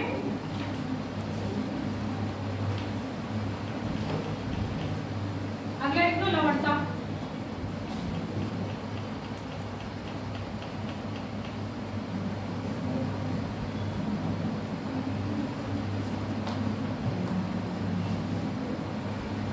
लवणता सैलिनिटी, अधिक लवणीय जल, अधिक लवणीय जल प्रकृति में, हाँ अधिक लवणीय जल प्रकृति में भारी होता है। थोड़ा ना शब्दों को चेंज करना सीखो, हर पैरा में एक ऐसी लाइन आप लोग भी मत लिखना, ठीक है। जब मेज में या वैसा लिखना कोशिश करोगे तो हर पैरा में लाइन चेंज करना, शब्दों का उपयोग चेंज करके लिखोगे तो अच्छा रहेगा, वरना एग्जाम में पढ़ते हुए लगेगा कि यही चीजें बार बार रिपीट हुई है, ठीक है। क्या मैंने बोला शब्द? लैंग्वेज बोलो। अधिक लवणीय जल प्रवृत्ति में भारी होता है, जबकि इसके विपरीत कम लवणीय जल की प्रवृत्ति, जबकि इसके विपरीत कम लवणीय जल की प्रवृत्ति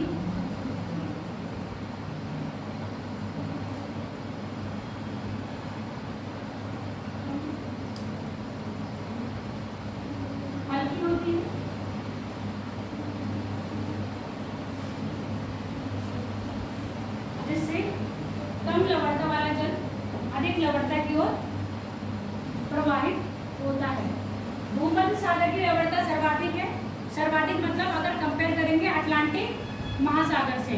तो जिब्राल्टर संधि के होते हुए अटलांटिक महासागर का जल किसमें जा रहा है? आपके भूमध्य सागर में। ये बेस्ट उदाहरण है किसका? लवणता का। क्लियर हो गया? अगर उदाहरण लिखना चाहो तो आप ऐसे लिख सकते हो। समझ में आ गया? अगर उदाहरण देना चाहते हो तो इसके एग्जाम्पल उदाहरण के तौर पर अटलांटिक महासागर का जल भूमध्य सागर में प्रवेश करना। इसके बाद लिख लो पृथ्वी का घूर्णन। पृथ्वी का घूर्णन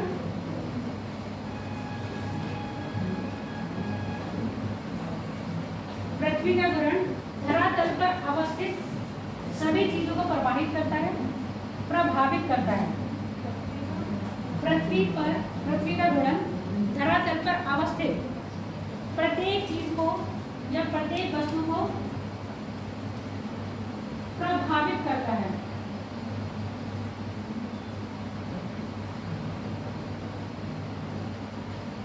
इसी प्रकार ये सागरीय जल को भी प्रभावित करता है। इसी प्रकार ये सागरीय जल को भी प्रभावित करता है। पृथ्वी पश्चिम से पूर्व, पृथ्वी पश्चिम से पूर्व अपने अक्ष पर घूमती है। पश्चिम से पूर्व, पश्चिम से पूर्व अपने अक्ष पर घूमती है। इसके विपरीत सागरीय जल, इसके विपरीत सागरीय जल पश्चिम से पूर्व की ओर, हाँ सॉरी, पूर्व से पश्चिम की ओर बहता है। और अपनी लैंग्वेज में लिखो, अपनी लैंग्वेज में बहते ही लिखो, वैसे लिख लो। प्रभावित होता है, प्रभावित होता है। सब लिखिए। स्थानीय पब्लिक, स्थानीय public, permanent winds. Permanent winds आपकी कौन कौन सी हो गई? व्यापारिक पब्लिक और पशुआ पब्लिक।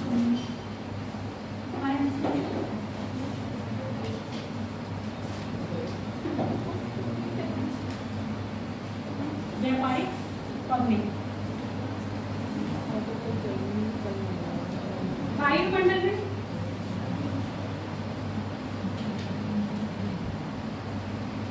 वायुमंडल में कुछ पबने ऐसी हैं,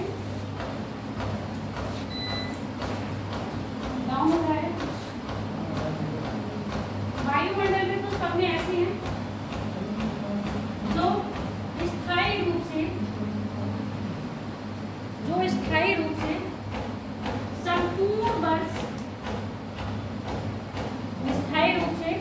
संपूर्ण वर्ष एक निश्चित दिशा में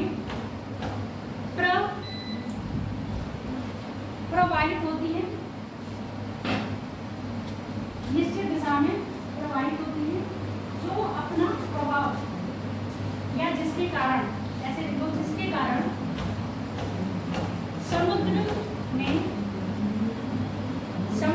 जिसके कारण समुद्र का जल भी प्रवाहित होता है तथा बहने लगता है। उसी दिशा में पवनों का अनुसरण करते हुए बहने लगता है। सिर्फ ऐसी लाइन में लिखना तो मैं उसी दिशा में पवनों का अनुसरण करते हुए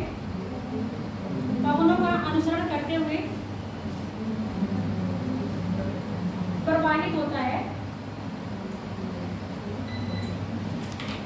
पवनों का अनुसरण करते हुए प्रवाहित होता है, क्योंकि फेरल के नियमानुसार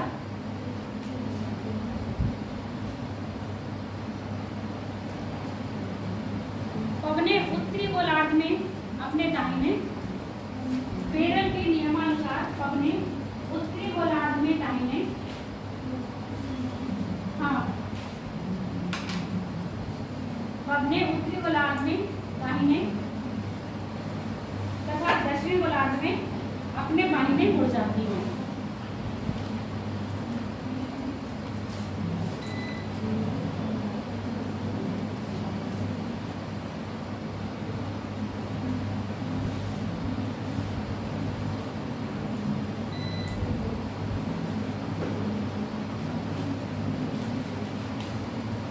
अब नोट डाल के लिख लो एक नोट, नोट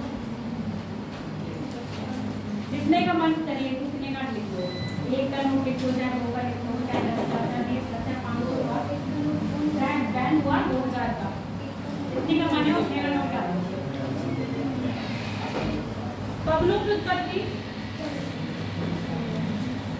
पवनों की उत्पत्ति भूमध्य रेखा के आसपास होती है। रीजन पता चल रहा है क्यों? पवनों की उत्पत्ति भूमध्य रेखा के आसपास हो रही है, रीजन पता है? नहीं पता है, बता रही, वैसे भी बताना है मुझे, नहीं बताऊंगी।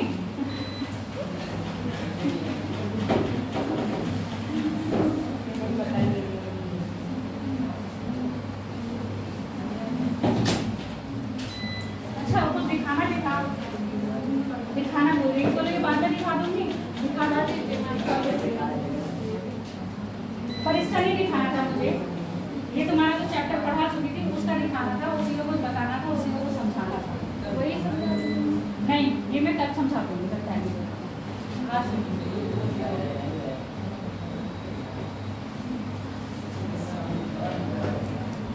बैग कैसे साइड में सभी आ जाता है।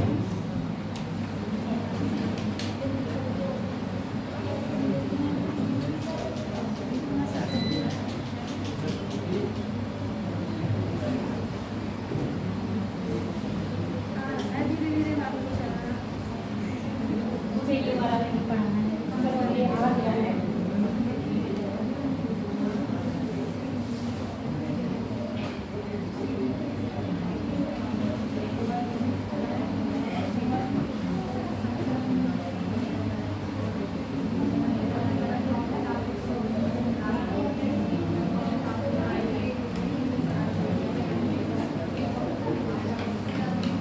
पढ़ाना मुझे दूसरा है, पहले मैं इसको समझाऊंगी। थोड़ा थोड़ा दिखाई दे रहा है आप लोग को? ये नहीं, इतना तो मैप में पता है कौन सा नॉर्थ अमेरिका कॉन्टिनेंट है, साउथ अमेरिका कॉन्टिनेंट कौन सा है, एशिया कौन सा है, अफ्रीका कौन सा है, ये पता है आप लोगों को या नहीं? नहीं, किस किस को पता है, किस किस को नहीं, ये मुझे बता दो, ईमानदारी से बताओ, कोई डाउट वो नहीं है, क्योंकि जब पढ़ने आए हो तो 0 से स्टार्ट कर रहे हो। सबको पता है? देखो उसी लेवल से फिर मैं पढ़ाना शुरू करूंगी ना, समझ रहे हो मेरी बात? अगर सबको पता है तो मैं सीधे धाराएं बताने लगूंगी, और कहाँ से कहाँ तक नहीं पता है बस। ये हमारा एशिया महाद्वीप है, एशिया महाद्वीप को यूरोप से अलग करता है यूराल पर्वत, यूराल नदी, काकेशस, और ये आपका भूमध्य सागर होते होते ब्लैक सी, भूमध्य सागर, ये सब अलग कर रहा है, और ये साथ में आपका जिब्राल्टर संधि। जो मैंने अभी आपको एक लवर्ता वाला एग्जाम्पल दिया था, लवर्ता वाला एग्जाम्पल दिया था, मैंने कहा था अटलांटिक महासागर की लवर्ता भूमध्य सागर की लवर्ता से कम है, इसलिए अटलांटिक महासागर का जो जल है वो जिब्राल्टर संधि से होते हुए कहाँ पहुँचता है? भूमध्य सागर में। तो ये आपका अटलांटिक महासागर है, ये जो आपको गैप दिख रहा है ये बीच में है जिब्राल्टर जल संधि या जिब्राल्टर जल डमरू मध्य। ये कुछ कुछ पॉइंट ऐसे हैं, धीरे धीरे आप पढ़ोगे तो समझ में आ जाएगा। जल संधि, संधि का मतलब तो समझ में आता है ना, दो लोगों के बीच में समझौता है ना। अब यहाँ जल संधि हो रही है, यानी कि जल के बीच में समझौता हो रहा होगा। कौन कौन सा जल है? अटलांटिक महासागर का जल किस में जा रहा है? भूमध्य सागर में प्रवेश कर रहे हैं जिब्राल्टर जल संधि से। ये आपका अफ्रीका महाद्वीप है, ये आपका नॉर्थ अमेरिका महाद्वीप है, ये आपका साउथ अमेरिका, ये आपका एशिया, और ये आपका यूरोप है। कितने कॉन्टिनेंट हो गए? एक ये ले लो ऑस्ट्रेलिया, और ये ऑस्ट्रेलिया के बाद ये ले लो आपका, कैसे नीचे जाएगा?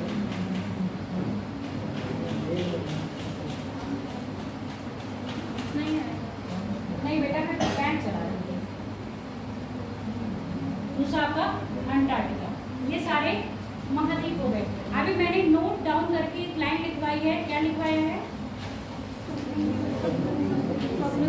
भूमध्य रेखा के आसपास, भूमध्य रेखा के आसपास होती है, यानी कि ये जो आपको ये लाइन दिख रही है ना, ये डार्क ब्लू वाली, ये क्या है? आपका भूमध्य रेखा है, जिसको हम बोलते हैं इक्वेटर, और ये है 0 डिग्री। 0 डिग्री के ऊपर जाओगे ये 23.5 डिग्री, और नीचे जाओगे तो ये धाराएं तेज गिरती है। इसके बीच में सूर्य का प्रकाश पूरे साल भर कंटिन्यूसली पड़ता रहता है। जब यहाँ पर सूर्य का प्रकाश लगभग पड़ेगा तो यहाँ पर पानी ज़्यादा गर्म होगा, पानी ज़्यादा गर्म होकर पानी हल्का हो रहा है और फ्लो कर रहा है। इसलिए जितनी भी धाराएं हैं उनकी सबकी उत्पत्ति कहाँ से हो रही है? आपके भूमध्य सागरीय प्रदेश से। अब मैंने कहा कि पृथ्वी जो घूर्णन कर रही है, कैसे कर रही है? पश्चिम से पूरब, यानी कि इधर से पूरा पश्चिम आप लोगों को सबको पता है या नहीं? देखो शर्माओ नहीं, क्योंकि ये छोटी छोटी चीजें नहीं पता होंगी तो चीजें नहीं समझ में आएंगी। तो किसको पता है और किसको नहीं पता है? एक डॉक्टर और एक टीचर दोनों से नहीं शर्माना चाहिए। डॉक्टर से शर्मा गए तो जान से गए, टीचर से शर्मा गए तो भविष्य से गए। आगे बात समझ में? तो इसलिए क्या चीजें पता है क्या नहीं, ये मुझे बता दो पहले। पूरा पश्चिम उत्तर दक्षिण दिशाएं पता है सबको या नहीं? नहीं पता है तो बोल दो। आप लोगों को नहीं पता है बेटा, जरूरी नहीं है कि सबको सब चीजें पता होंगी।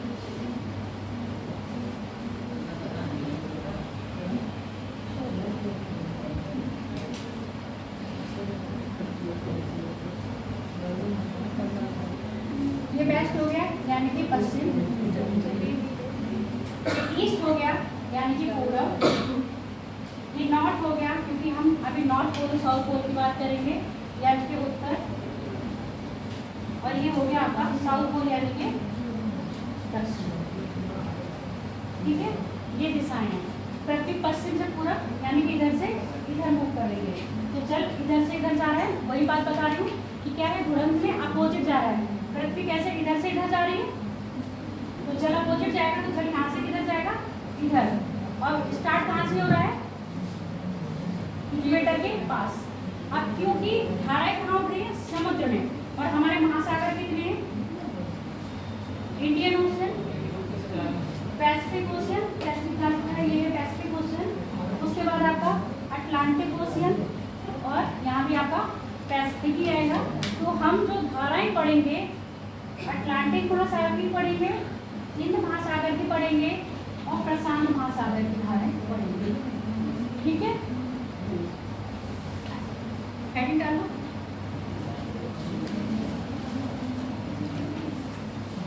पहले सबसे कम धाराएं जिसमें हैं वो बता दे रही हूँ, और धाराओं को ध्यान से सुनते रहना, जब मैं अपने में बताऊंगी और समझते रहना। एक भी धारा छूटे तो धाराओं में बहते चले जाओगे। पहला लिख लो, हिंद महासागर की जल धाराएं, हिंद महासागर की जल धाराएं।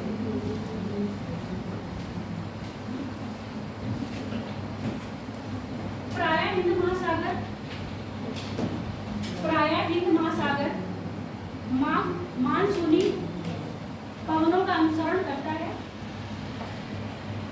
प्रायः हिंद महासागर मानसूनी पवनों का अनुसरण करता है।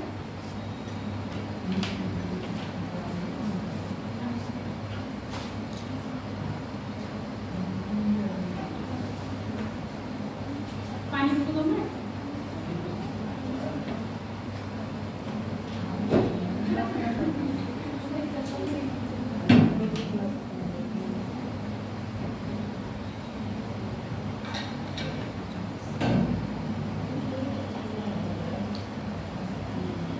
मैग्नेटिज्म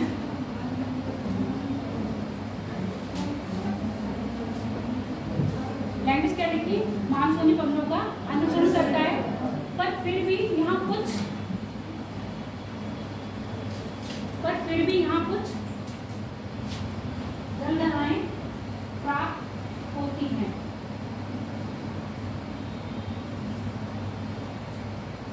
इसमें एक चीज मैं भूल गई, कुछ अलग से टॉप पर नोट करके लिख लेना। जल धाराओं की प्रकृति इसी में इसमें नहीं लिखो, ऊपर से नोट करके लिख लो, क्योंकि अब गर्म और ठंडी पढ़ाऊंगी तो अगर नीचे स्पेस बचाए तो वही लिख लो, जल धाराओं की प्रकृति। नहीं, इसको अभी रखना, मैंने अलग से कहा है नोट करके लिख लो टॉप पर, एक अलग से नोट डालो टॉप पर, हेडिंग में टॉप पर जो कॉपी का ये नहीं होता टॉप, क्योंकि अब यहाँ पर जगह नहीं बची होगी, इसलिए यहाँ पर टॉप पे लिख लो, तो बताना भूल गई। जलधाराओं की प्रकृति, प्रकृति के अनुसार जलधाराएं दो प्रकार की होती हैं, गर्म जलधारा और ठंडी जलधारा। प्रकृति के अनुसार जलधाराएं दो प्रकार की होती हैं, गर्म जलधारा और ठंडी जलधारा। अब आ जाओ हिंद महासागर पर, अब आ जाओ हिंद महासागर। क्या बोला है हिंद महासागर की लहरें?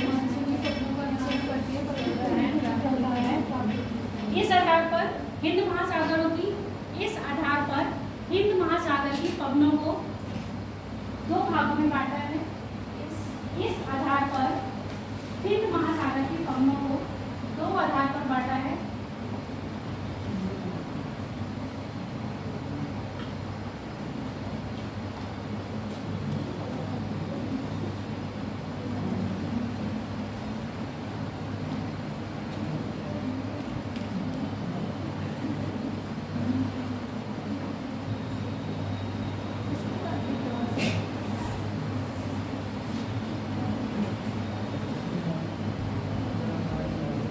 इस आधार पर महासागरीय पवनों को दो आधार पर बांटा है हिंद महासागर में। पहली लिख लो स्थायी पवनी, दूसरी लिख लो मानसूनी पवनी। पहली लिख लो स्थायी पवनी, दूसरी लिख लो मानसूनी पवनी। पहली स्थायी पवनी, दूसरी लिख लो मानसूनी पवनी।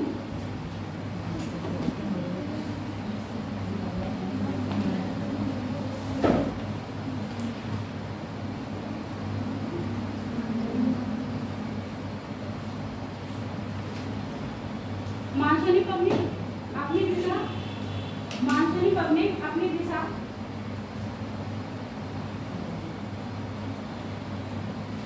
प्रत्येक 6 महीने, प्रत्येक 6 माह के बाद परिवर्तित करती है। मानसूनी पवनी अपनी दिशा को,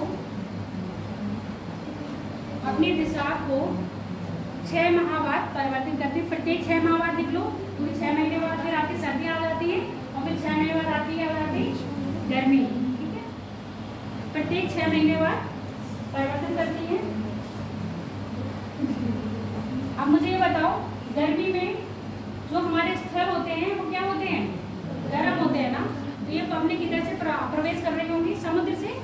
तो ग्रीष्म काल में पवनों की दिशा समुद्र से स्थल की ओर। ग्रीष्म काल में, ग्रीष्म गर्मी का काल है ना, तो अपने सिंपल लैंग्वेज में लिख लो गर्मी के मौसम में। ठीक है, ग्रीष्म काल में पवनों की दिशा समुद्र से स्थल की ओर तथा शरद ऋतु में स्थल से समुद्र की ओर तथा शीत ऋतु में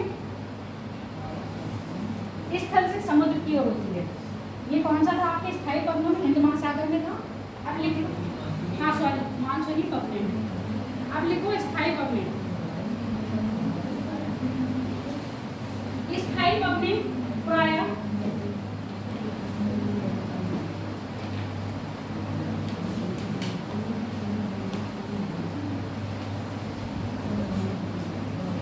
बड़ा नहीं होगा,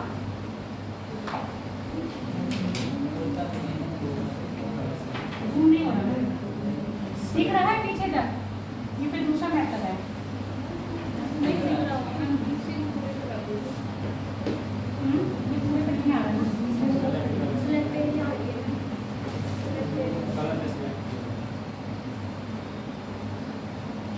क्या है?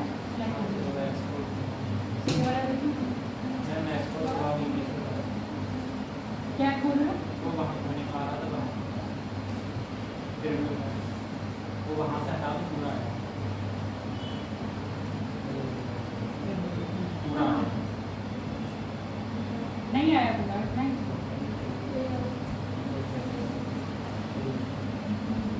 ले आओ तो ये आ रहा है बेटा, ये हमें डरना थोड़ी है।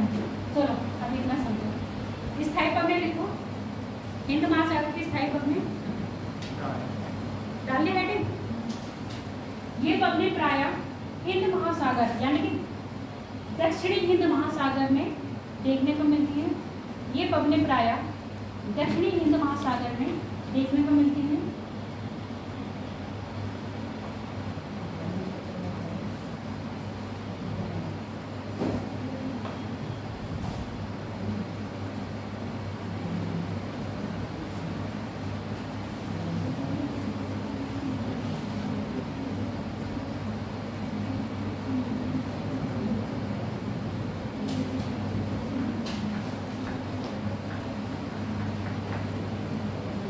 ये अच्छा दिख रहा होगा ना? ये इक्वेटर है। अभी जो बात करी थी 6 महीने वाली पवनें, वो इसके ऊपर थी। इक्वेटर के ऊपर 6 महीने वाली पवनें हैं जो हमारे यहाँ ये मौसम में परिवर्तन कर रही है। अभी बारिश आ रही है, फिर गर्मी है, गर्मी के बाद फिर सर्दियाँ होंगी। गर्मी में हवाएं भी बोला था समुद्र से कहाँ चल रहे स्थल की ओर, और सर्दियों में चलेंगे स्थल से समुद्र की ओर। ये हो गई 6 महीने वाली बात। अब बात करते हैं कुछ पवनें ऐसी भी हैं जो क्या करेंगे स्थायी रूप से, वो कहाँ चल रही है आपके इक्वेटर के दक्षिण। इसलिए हिंद महासागर को उत्तर और दक्षिण में हमने क्या कर दिया है, डिवाइड कर दिया है। अब हिंद महासागर के दक्षिण में पवन उत्पन्न हुई, यहाँ है आधे से ज्यादा तो ये चीजें एडजस्ट करते हैं। पवन यहाँ पर है, यहाँ पर पानी क्या हो गया, गर्म हो गया। अब ये गर्म पानी हुआ और क्या होगा, हल्का होगा। हल्का होकर उठने की कोशिश करेगा। जब ये उठने की कोशिश कर रहा है तब ये पानी फ्लो करेगा। अभी फ्लो मैंने बताया कहाँ से होगा, पूरब से पश्चिम है, पश्चिम से पूरब, पूरब से पश्चिम। इधर पूरब है और इधर पश्चिम है। पानी इधर फ्लो करेगा, जल इधर फ्लो कर रहा है। और एक चीज़ याद रखना, जब भी जल फ्लो कर रहा है तो फ्लो करने के टाइम पर कुछ न कुछ अड़चनें आती हैं। अड़चनें आएंगी तो वो अपनी क्या करेगा, दिशा को परिवर्तन देता है। तो जो महासागरों यानी कि जो महाद्वीपों का स्ट्रक्चर होता है वो क्या करता है, कहीं न कहीं इनकी दिशा को प्रभावित करता है। उसके साथ साथ आपका फेरा का नियम तो कर ही रहा है। अब जैसे ही क्या हुआ, ये कौन सी है, इसको हम क्या बोलेंगे, दक्षिणी हिंद महासागर की वो दक्षिणी विषुवतीय हिंद विषुवतीय रेखा वो धारा। और ये कैसी होगी, आपकी गर्म जल धारा होगी। जब ये धारा चलती है और चल के कहाँ आएगी, ऐसे टर्न हो जाएगी। क्यों, फेरकर ने क्या कह रहा था, ये पवनें अपने वाहिनी ओर मुड़ती है ना। अब ये देखो यहाँ पर पवनें जब आई तो ये अपनी किधर मुड़ेगा, इधर उत्तर की ओर मुड़ गया, सॉरी दक्षिण की ओर मुड़ा। और दक्षिण की ओर मुड़ते ही किससे टकराया, ये मेडागास्कर द्वीप समूह से टकराया। जैसे ही मेडागास्कर द्वीप समूह से टकराएगा ये दो धाराओं में बच जाएगा। एक धारा ये और दूसरी धारा ये, ठीक है। जो मेडागास्कर के पश्चिम की तरफ जो धारा बन रही है उसको हम बोलते हैं, टाइम और बचा है मैंने कहा 10-15 मिनट लेट हो, 10 मिनट और चलो ये बता देती हूँ। हाँ तो बोला ना, मेडागास्कर के पास टकराया और टकरा के दो उपत्यकाओं में डिवाइड हो गया। लिख लो, अभी कॉपी अभी बंद मत करो। हाँ ये खत्म करूँगी, उसके बाद बच रही है वो नेक्स्ट क्लास में बताऊँगी। ओरली फिर लिखवा भी दूँगी, फिर कल अगली बार लिखवाने में टाइम वेस्ट होगा। तो एक होती है अबुलहास की जलधारा, एक होती है मेडागास्कर की जलधारा। ये जो वाली धारा है वो मेडागास्कर की है और ये वाली जो जलधारा है अबुलहास की है। अब हम इसको गर्म जलधारा, ठंडी जलधारा कैसे कह रहे हैं ये भी तो पता होना चाहिए। जो धाराएं विषुवत से पूर्व की ओर आएंगी वो होती है गर्म, और जो जलधाराएं पूर्व से विषुवत की ओर आएंगी वो होंगी ठंडी। सेम कंडीशन यहाँ रहेगी, जो जलधाराएं पूर्व से ऊपर जाएंगी वो होंगी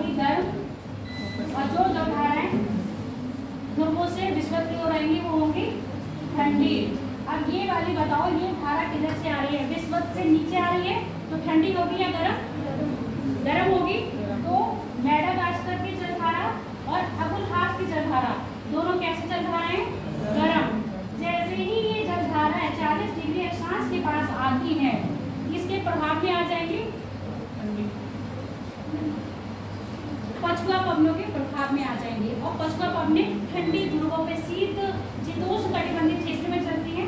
अब ध्रुवों से आने वाली ठंडी हवा के जैसे ही संपर्क में आएंगी, ये अपने आप को क्या कर लेंगी, बदल देंगी। अब जैसे ही बदलेंगी, ऑस्ट्रेलिया महाद्वीप है, ये ऑस्ट्रेलिया का पूर्वी और ये ऑस्ट्रेलिया का पश्चिमी है। जैसे ही ये पश्चिमी ऑस्ट्रेलिया के तट पर आएगी, इस धारा का नाम हो जाएगा पश्चिमी ऑस्ट्रेलिया की जलधारा। अब ये जलधारा गर्म है या ठंडी? ठंडी हो गई। समझ में आ गया? क्योंकि ध्रुवों से कहाँ जा रही है, ऊपर।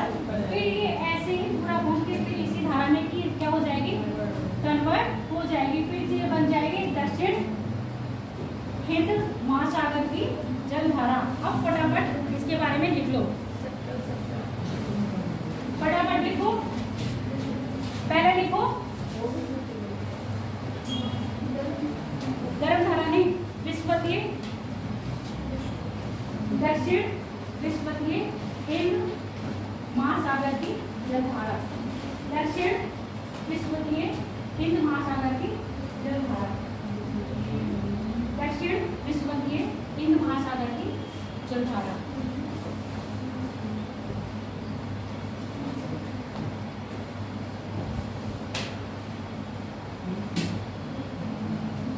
यह जलधारा, यह जलधारा भूमध्य रेखा से प्रारंभ, यानी कि भूमध्य रेखा से उत्पन्न होती है।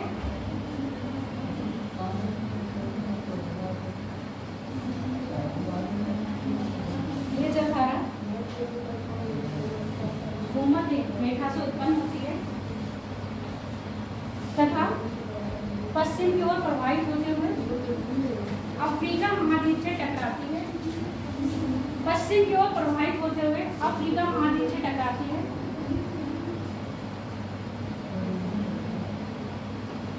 अफ्रीका महाद्वीप से टकराकर दक्षिण की ओर मुड़ जाती है। दक्षिण की ओर मुड़कर प्रवाहित होती है।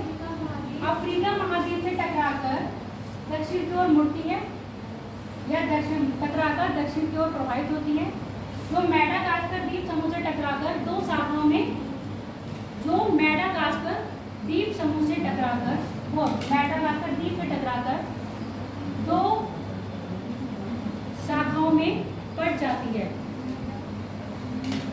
दो शाखाओं में बढ़ जाती है। पहला लिख लो मैडागास्कर।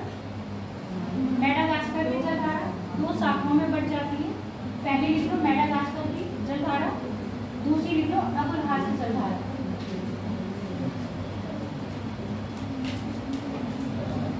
मैडागास्कर की जलधारा और अबुलहास की जलधारा। ये जलधाराएं प्रायः गर्म जलधाराएं हैं। ये जलधाराएं प्रायः गर्म जलधाराएं हैं।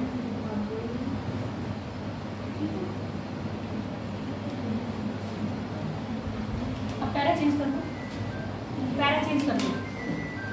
अबुलहास की जलधारा गर्म जलधारा है। इनके बारे में बस ये है, हिंद महासागर की जलधाराएं याद करने में सबसे सरल है, क्योंकि दो ये धाराएं हैं और एक ये धारा है। अब धाराएं तो इससे ज़्यादा बाद में है। अगला लिख लो, लाइन चेंज करके लिखो। फिर ये धारा पछुआ पवनों के प्रभाव में आके, फिर ये धारा पछुआ पवनों के प्रभाव में आकर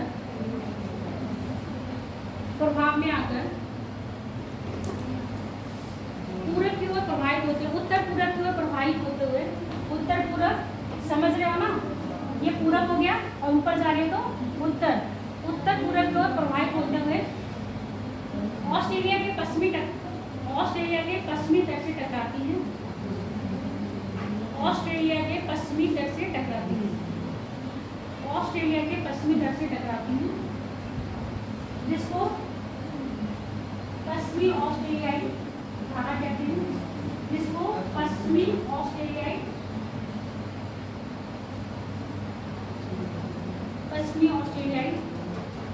धारा कहते हैं, जो प्रवृत्ति में ठंडी होती है। जो प्रवृत्ति में ठंडी होती है। ठीक है, क्लास ओवर।